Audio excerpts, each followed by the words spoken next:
Buenos días desde Economía Futura Televisión. Día 23 del 6 del 2022.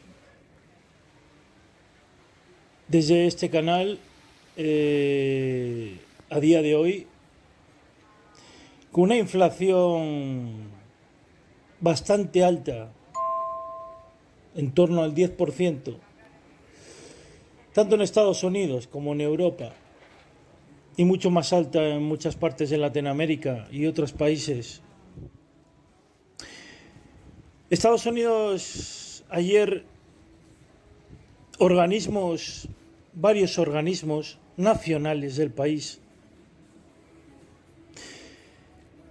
hablan de que, y la entrevista que se le hizo a Powell también en medios en el Congreso,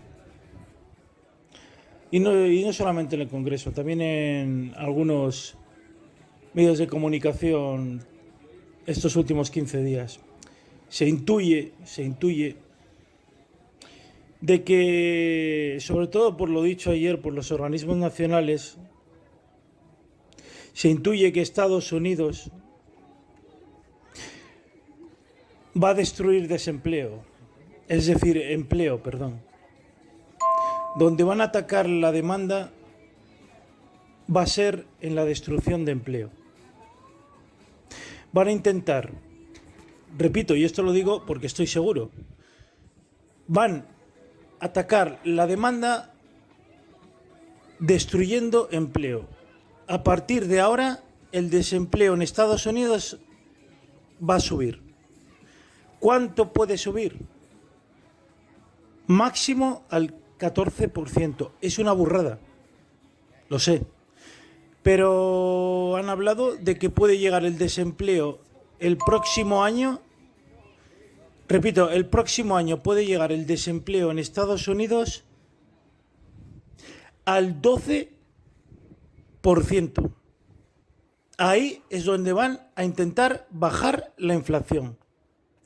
Mirar, el tema de la gente que puede comprar una vivienda o estar en inversión, todo lo que es tipo variable, teniendo como referencia el Euribor, yo esta semana, a día de hoy, 23 del 6, he estado hablando con varios directores de bancos, gente que conozco también.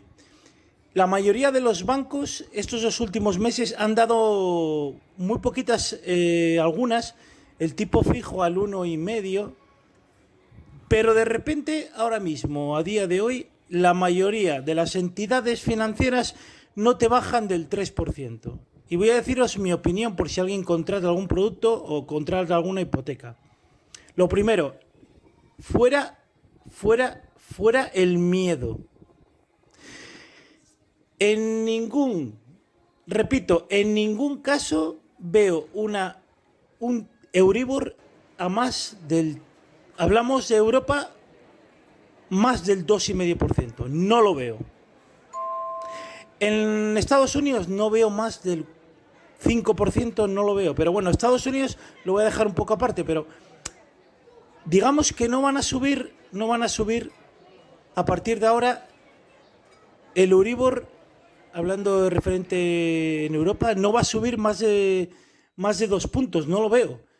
Tendrán que bajar la demanda, tendrán que destruir empleo, tendrán que hacer lo que sea, pero no veo que suban tipos por el miedo a provocar más recesión y que los mercados, pues no... Los mercados, me refiero a la clase media, no hablo de la especulación, porque la especulación, el problema que tenemos ahora es que los activos están muy altos por la puñetera especulación. Y eso hay que atajarlo, pero no hace falta atajarlo, bajando, subiendo mucho los tipos de interés de forma agresiva. No creo que ataquen ahí la demanda. Repito, atacarán ni siquiera subiendo mucho los impuestos, aunque en Europa sí es cierto que podría pasar más que en Estados Unidos. Pero, repito, van a atacar el empleo.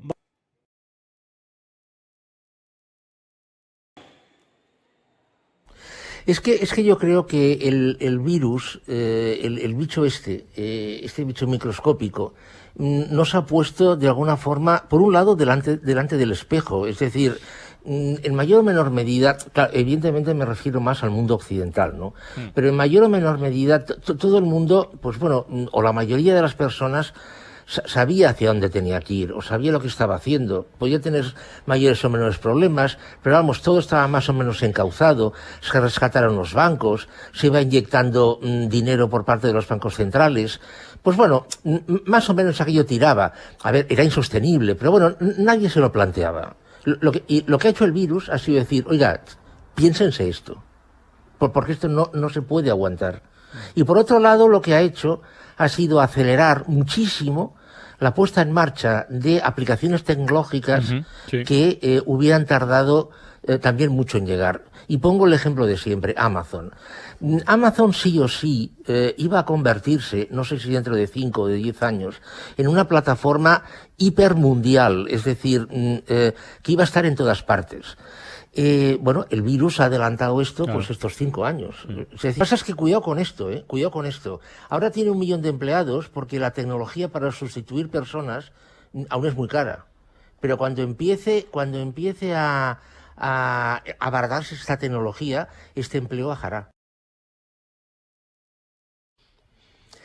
Bueno, pero a ver, es que el gran invento de Amazon, o el gran qué de Amazon, doy por descontado que el señor Jeff Bezos es un genio, por descontado que lo es, y que se ha rodeado de un equipo excepcional, pero el gran qué de Amazon no es lo que estos señores y señoras diseñaron encima de un papel, sino haber tenido acceso a la tecnología que lo ha posibilitado. Es decir, si el señor Jeff Bezos y su equipo hubieran diseñado Amazon en 1980, no hubieran hecho absolutamente nada, se hubieran estrellado. Claro. Porque no había una tecnología que posibilitara poner en marcha eso. Amazon apareció en el momento adecuado. Ya nos hemos olvidado que en los primeros 7 años de existencia de Amazon perdían cada año más dinero. Ya nos hemos olvidado de eso. Lo que pasa es que luego, después, claro, una vez se superó se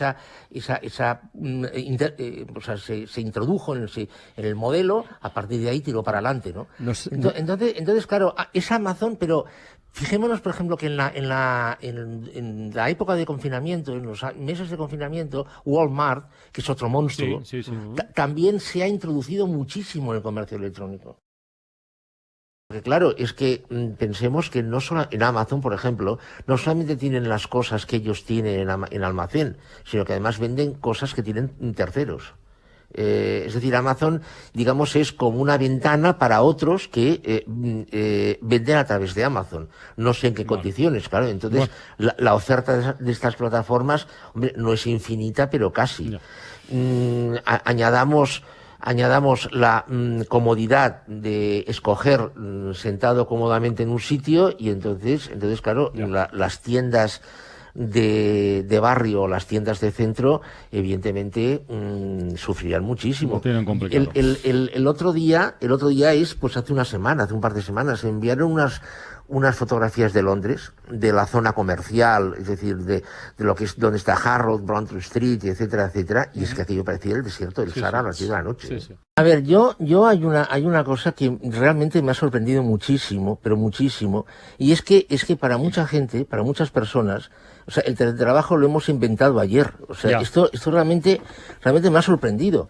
Y es que en los años 90 eran legión las empresas estadounidenses que tenían contratados a programadores chinos o ingenieros chinos, hindúes que estaban en la India trabajando para ellos, por una razón muy simple, porque si los llevaban a Estados Unidos tenían que pagarles $60.000 al año y estando en la India les pagaban 6.000 y eran los reyes del mambo con $6.000 en la India en los años 90. Entonces, ¿qué es lo que pasa? Yo creo que nos hemos dado cuenta, o la mayoría de las personas se han dado cuenta de que el trabajo a distancia, el teletrabajo, es posible en muchos casos. En España no llegaba al 5% la cantidad de personas que teletrabajaban, y no de continuo, sino muchas de ellas ocasionalmente. Ahora casi el 16%. Entonces, Esto ha abierto una puerta, evidentemente, a que las empresas tengan una reducción de costes, porque, a ver, no nos engañemos, se habla mucho de la conciliación, y que sí, y se da muchas vueltas a esto, pero una consultora británica ya hace bastantes años que llegó a la conclusión que la media de las medias de todas las empresas, de las personas que teletrabajaban, haciéndolo todo legal, cuidado, era del 65%. Entonces, para la empresa, ahora supongamos que sea menos, no lo sé, me da igual, el 50%.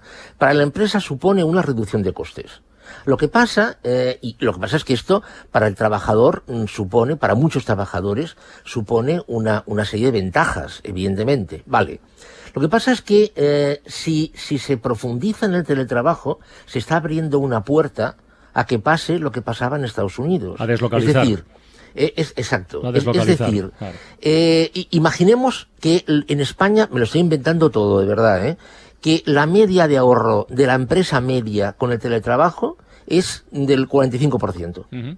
Bien, resulta que si contrata a una serie de trabajadores en Argentina, el ahorro pasa a ser del 55%. Hay un campo del cual se habló mucho hace unos cuantos años, que es la responsabilidad social corporativa. Eso. Ahora ya no se habla tanto de esto. Pues tal vez deberíamos. Lo que pasa es que la responsabilidad social corporativa no iba por aquí. Iba por el lado de que el empresario tenía que estaba de alguna forma tomando de la sociedad una serie de cosas y tenía que devolver a la sociedad parte de lo que tomaba, ¿no? De una forma o de otra, ¿no? Pero del tema del teletrabajo no se habló, no se hablaba, por la sencilla razón de que entonces era muy limitado el teletrabajo. De todas maneras, mi opinión personal es que hoy en día, teniendo en cuenta la que estamos viviendo, la que las empresas están viviendo, yo creo que esto va a ser una carrera por conseguir costes más bajos donde sea. Es mi opinión personal. Pues y que el teletrabajo va a abrir la puerta, va a abrir la puerta de forma generalizada, porque abierta ya estaba, para poder contratar servicios en la otra punta del mundo. Claro, los Estados Unidos de largo son los que están más avanzados en este tema. Me comentaban el caso de una empresa de San Francisco que cuando llegaba la noche enviaba una serie de archivos, muchos archivos a trabajadores que tenía en Filipinas y que tenía en Corea para que lo hicieran y por la mañana, cuando ellos llegaban, les devolvían el trabajo hecho.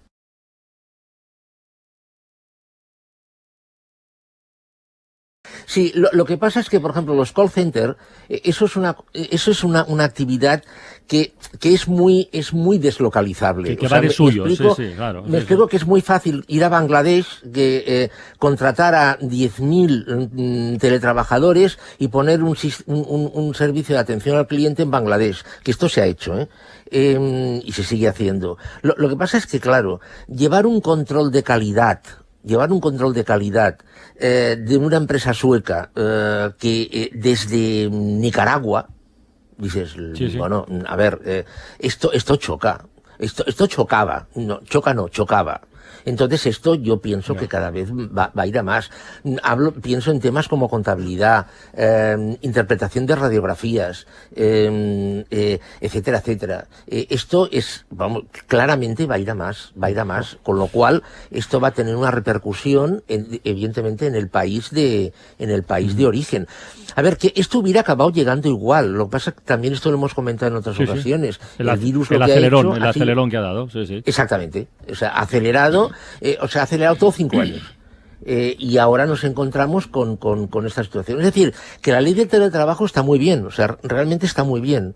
Pero esto va a poner más en los ojos de mucha gente que es factible irte a otro lado. ¿Os acordáis lo que pasó a finales de los 80, principios de los 90, que era una especie de carrera de tonto el último para ir a China a fabricar lo que sea? Efectivamente. ¿Os acordáis? Bueno, pues yo creo que con el teletrabajo va a pasar un poco parecido. Y esto es lo Que dice el economista, pero después hablarán los sociólogos y los psicólogos sobre el valor que tiene también la presencialidad en el trabajo. Claro. Es decir, que Sí. si ya vives y convives con tu familia y encima no sales de casa porque todos trabajan en casa, claro, Sí. ese es otro tipo de sociedad y otro tipo de relación, ¿no? Pero fíjate, Bueno, de hecho me comentaban que quienes están muy en contra del teletrabajo son los creativos de marketing, de publicidad, etcétera, etcétera, porque dicen que del brainstorming que se produce en una habitación de 4 o 5 personas charlando, dibujando, etcétera, etcétera, que eso online es irrepetible. Santiago. Y aplicando esta regla de 3, en algún momento entre el 2060 y el 2070, el capitalismo, tal y como sistema hemos conocido, desaparecerá. Y pasará a otra cosa. De la misma forma que el sistema feudal desapareció, de la misma forma que el sistema mercantilista desapareció. Ahora, ¿de qué morirá el capitalismo? A ver, el capitalismo tiene una serie de elementos que son propios de él, son totalmente propios. Por ejemplo, la propiedad privada de los medios de producción. Nunca antes del capitalismo esto había sucedido y nunca después pasará, ya veremos por qué. En segundo lugar, la libertad individual es algo de lo que el capitalismo hace gala. Este debate que hemos comentado antes entre Trump y Biden en realidad es esto, ¿no? Es la libertad, que cada uno puede incluso decir lo que quiera. Y luego, en tercer lugar, una defensa jurídica de la libertad, de la propiedad privada, etcétera, etcétera, dentro de un contexto de liberalismo y democrático, además. Claro, si analizamos cada uno de estos parámetros, vemos que estos principios hoy ya están en discusión. Hoy tenemos una potencia, que es China, que tiene un sistema de control de la población a través de análisis biométricos, carne por puntos, identificación a través de cámaras, etcétera, etcétera, que permite realmente un control efectivo, muy efectivo, de la población y que limita la libertad. En segundo lugar, esta competencia que también es típica y característica del capitalismo y que venía resumida con aquella frase de que el ganador se lo lleva todo, estamos viendo que está evolucionando hacia una cooperación. Incluso empresas que son competidoras en el mundo del automóvil, por ejemplo, esto se ve mucho, están cooperando. ¿Por qué? Porque cada vez los recursos son más escasos y la investigación es más cara. Por otra parte, además, lo de una persona, un voto, evidentemente sigue existiendo, sigue siendo cierto, pero bueno, una gran corporación que está moviendo 6, 7, 8 billones de dólares, evidentemente tiene un peso que hace 50, 60 años no tenía. Es decir, ya estamos viendo una serie de cambios que, tal y como yo entiendo y tal y como ha sucedido en la historia, irán haciendo evolucionar este capitalismo hacia otra cosa. A ver, revertir algo así, entiendo que no es posible, básicamente porque, o sea, no es fruto de un señor que se haya vuelto loco. O sea, esto no está pasando porque un Nerón decidió quemar Roma o aprovechó el incendio de Roma para componer unos versos. Esto es fruto de la dinámica histórica. Es decir, yo estoy convencido que en 1770 la nobleza francesa estaba muy preocupada viendo cómo estaban evolucionando las cosas. Pero bueno, la Revolución Francesa fue inevitable, o sea, porque fue una consecuencia de una evolución de una dinámica histórica. Entonces, yo creo que revertir esa situación es irreversible. Lo que sí que se puede hacer es paliarla. Es decir, el modelo de protección social, que hemos conocido nosotros y nuestros padres, este modelo es insostenible porque es infinanciable debido a que los supuestos con los que nació ya no se dan. Entonces, la alternativa a que desaparezca es adaptarlo. Cuando después de la Segunda Guerra Mundial comienza un nuevo modelo que ha sido el nuestro. Ese modelo se caracteriza, entre otras cosas, por el modelo de protección social. Pensiones, subsidio de desempleo, sanidad universal, educación pagada por impuestos, etcétera, etcétera. Bien, ese modelo de protección social, que evidentemente ha sido maravilloso y que nunca jamás en toda la historia de la humanidad, en los últimos 2000 años, bueno, y más, evidentemente, se había llegado a nada parecido, partía de 4 supuestos. El primer supuesto es el pleno empleo del factor trabajo. En segundo lugar, salarios crecientes e indexados a la inflación. Tercer supuesto, incremento continuado en la demanda de trabajo por parte de empresas, organismos públicos, etcétera, etcétera. Y en cuarto lugar, esperanza de vida tras la jubilación como máximo de 10 años. Absolutamente ninguno de estos supuestos ha cambiado todo. Ha cambiado todo. Entonces, claro, aquel modelo, y sin entrar en temas tan técnicos como, por ejemplo, que una tomografía computerizada, que hoy es bastante normal, en 1960 evidentemente no existía. Con lo cual, costes dentro de este modelo de protección social han crecido. Si a esto añadimos que la demanda de trabajo, que yo creo que es lo más significativo, claramente va a la baja, en horas de trabajo, ya no tanto en personas como en horas de trabajo.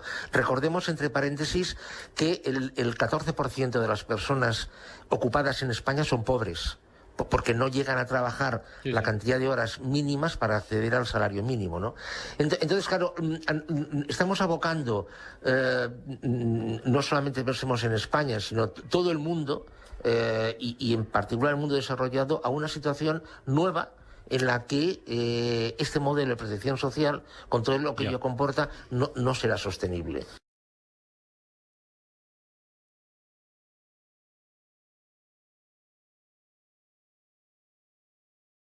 Sí, a ver, la tendencia hacia el oligopolio, que esto es lo que has puesto de manifiesto ahora, esto es algo que está sucediendo sobre todo desde los años 90, y es algo que claramente va a ir a más. Y yo creo que este es uno de los signos del nuevo modelo que a partir de 2024-2025 yo creo que estará totalmente implementado.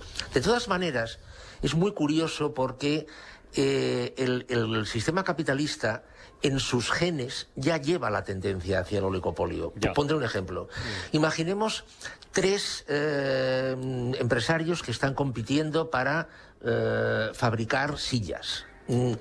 Claro, habrá uno que será el más inteligente, el más hábil, el más sagaz, que conseguirá mejor financiación, que conseguirá una mejor logística. Y aquí viene, se impondrá sobre los otros 2, quedándose con la cuota de mercado de los otros 2. Bueno.